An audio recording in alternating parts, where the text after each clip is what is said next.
ராமகிருஷ்ணர் ஒவ்வொருவரையும் பார்த்த மாத்திரத்திலே அவன் ஒரு மகாபுருஷன், அவனிடம் இருக்கக்கூடிய ஒரு தெய்வீக சக்தியை பார்த்து விடுவார்.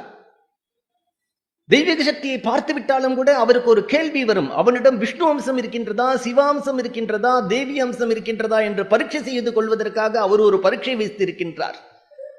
யாரிடம் ஒரு தெய்வ சக்தியை அவர் பகலிலே பார்த்தாரோ தன்னுடைய தியானத்திலே அந்த ஒரு உருவத்தை முன்னாடி கொண்டு வந்து அவனிடம் வில்வ தலங்களை தூக்கி எறிவார் மானசீகமாக.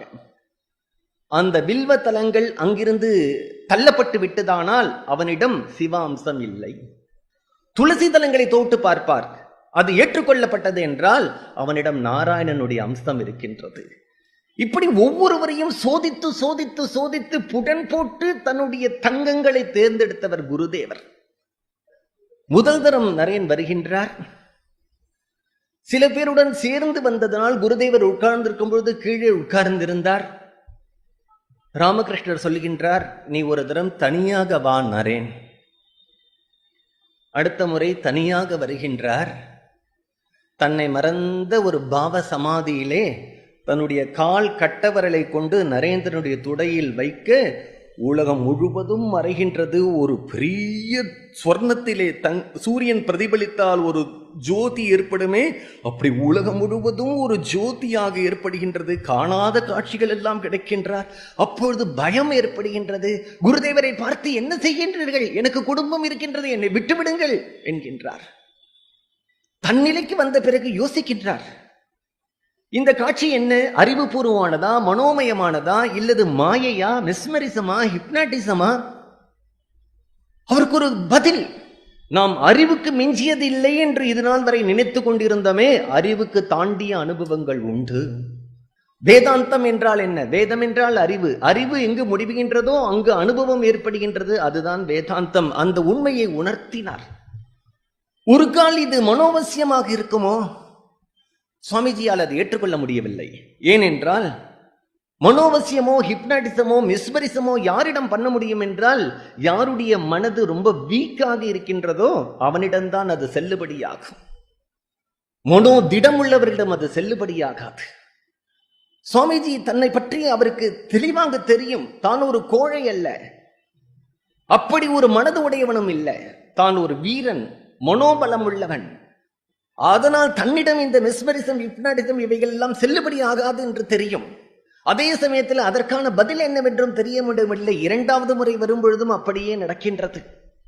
மூன்றாவது முறை அன்று நல்ல கூட்டம் இருந்ததால் எதுமல்லிக் தோட்டத்திற்கு அழைத்து செல்கின்றார்.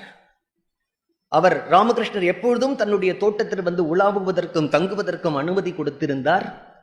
கூட்டத்திலிருந்து சுவாமிஜியை தனியாக அழைத்து சென்று அன்று அவரை தொட்டு தான் ஒரு பாவ சமாதியிலே சென்று நரேனை அந்த பாவ சமாதியிலே நிறுத்தி அவன் யார் என்பதை அவன் வாயில் மூலமாகவே தெரிவிக்கின்றார். என்ன சொல்கின்றார்? நரேந்திரனை யார் என்று கண்டார் அவர்?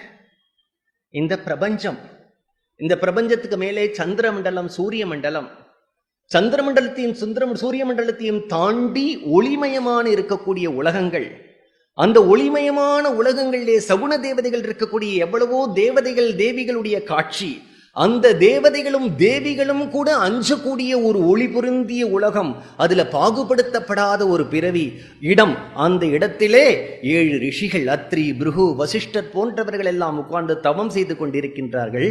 தவம் செய்து கொண்டிருக்கும் பொழுது ஒரு ரிஷியினுடைய கழுத்தை ஒரு குழந்தை கட்டுக்கொண்டு, நான் உலகத்திற்கு செல்கின்றேன், நீயும் வருகின்றாயா என்று கேட்க அந்த ரிஷியும் ஆமோதிக்கின்றார்.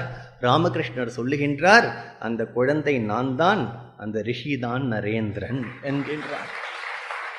அவரை பார்த்து ராமகிருஷ்ணர் கைகூப்புகின்றார். அவரை பார்த்து, ரிஷியே, உமக்கு இந்த உலகத்தின் மீது எவ்வளவு கவலை, இந்த மனிதர்களுடைய நன்மையில் தான் உங்களுக்கு எவ்வளவு கருத்து. அப்படி இல்லாமல் இருந்தால் நீங்கள் இப்படி அவதாரம் செய்வீர்களா? நரேந்திரனுக்கு ஒன்றுமே புரியவில்லை. தன்னை பார்த்து கை கூப்புகிறார், ரிஷி என்கின்றார், உலகத்திற்கு வந்திருக்கின்றீர்கள் என்கின்றார், அவதாரம் என்கின்றார். ஒன்றுமே புரியவில்லை. இவருக்கு ஏதாவது புத்தி சுவாதீனம் இருக்குமா? நரநாராயணன் எப்பொழுதுமே அவதாரங்கள் 2 2ஆகத்தான் ஏற்படும். மத்ஸ்ய கூர்ம வராக நிருசிம்ம எல்லா அவதாரங்களிலும் பகவான் ஒரு பொதுப்படையாக ஒன்று வைத்திருக்கின்றான். முதல் அவதாரமான நரன் நாராயணன். நாராயணன் உலகத்திலே வந்து அவதாரம் செய்தானால் அந்த நாராயணனை யாரால் புரிந்து கொள்ள முடியும்? நாராயணனை எப்படி வழிபாடு செய்ய வேண்டும் என்று யாருக்கு தெரியும்? நாராயணனுடைய குணங்கள் என்ன, சக்திகள் என்ன என்று யாருக்கு தெரியும்? நாராயணனே நரன் ரூபத்திலே வந்து நமக்கு அவனை எப்படி உபாசனை செய்ய வேண்டும் என்று கற்றுக் கொடுப்பான். தசவருஷ சகசிராணி தசவருஷ சதானிச்சேன்னு ராமாவதாரத்திலே 11,000 வருடங்கள் மனிதருக்காக படாதனப்பட்டு ராமன் வாழ்ந்திருந்தாலும் வால்மீகி இல்லை என்றால் ராமன் இல்லை. ராமாயணத்தை வால்மீகி எழுதி கொடுக்கவில்லை என்றால் ராமன் என்ற ஒரு அவதாரம் இருந்தது என்று யாருக்கு தெரியும்? பாகவதம் முழுக்க மகாபாரதம் முழுக்க வியாசர் இல்லை என்றால் கண்ணனை யாருக்குமே தெரியாது. அவதாரம் செய்வதற்கு ஒருவர், அவரை உலகத்திலே நிலைநாட்டுவதற்கு ஒருவர். அவதாரம் செய்வதற்கு கண்ணன், நிலைநாட்டுவதற்கு வியாசன். அவதாரம் செய்தது ராமன், நிலைநாட்டினது வால்மீகி. அவதாரம் செய்தது ராமகிருஷ்ணர், நிலைநாட்டினது சுவாமிஜி மட்டும்தான். உலகம் முழுவதும் கொண்டு ஆளவந்தார் உலகத்திலே எதையெல்லாம் சாதிக்க வேண்டும் என்று நினைத்தாரோ அதை ராமானுஜர் செய்தார்.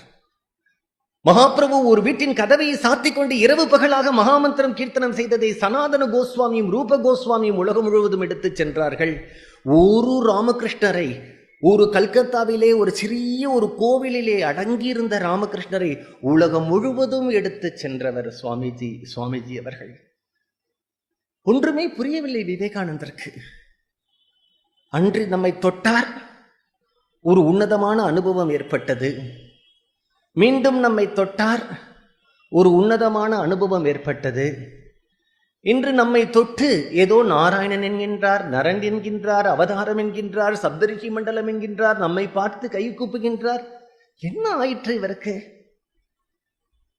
நாட்கள் ராமகிருஷ்ணரை பார்ப்பதற்கே வரவில்லை.